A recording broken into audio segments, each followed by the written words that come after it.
Despite all of the news you've heard about medical cannabis being legal in 17 states and in the District of Columbia, medical cannabis remains illegal to this day at the federal level. Now, what this means for you is that even if you're in a state that's passed a medical cannabis law, the federal government does not recognize your use. And the same legal consequences that are there for a recreational user also apply to a medical cannabis patient. So at the federal level, most of the enforcement they do around marijuana is on the larger scale. If something's under 100 plants, they usually, and I say this, because they'll do whatever they want, but they usually don't take up cases of 99 plants or less. But we've seen the federal government take on individuals who had 25 plants. So it's not a set rule. But if you have 100 plants of medical cannabis, there's an automatic 5-year mandatory minimum sentence. So there's no questions asked. There's not a leniency. If you have 100 plants and you are caught by federal agents and brought to court, you will be convicted. There's no defense for you. Even if you are a patient with a medical cannabis card, you can't even tell the jury that you are using it medically.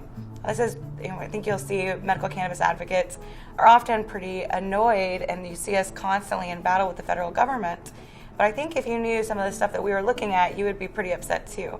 And the biggest issue with the federal laws are that there's no medical recognition for marijuana.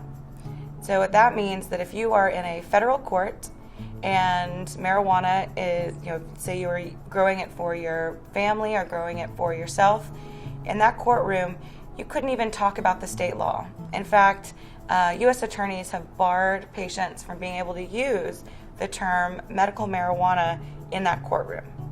Right? So the consequences of marijuana still being illegal federally, and the fact that there's no recognition of its medical use still affects individuals as well as those people who are following state law and are distributing it to others.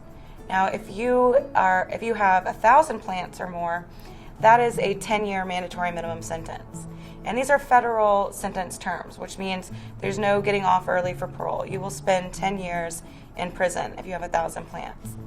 You can also, you should know that if you're in a drug-free zone, I don't know if you've noticed those little signs underneath or above your parking meters that say this is a drug-free zone. What that actually means is that if you're caught with a drug there, that they're going to add 5 years onto your sentence, no questions asked.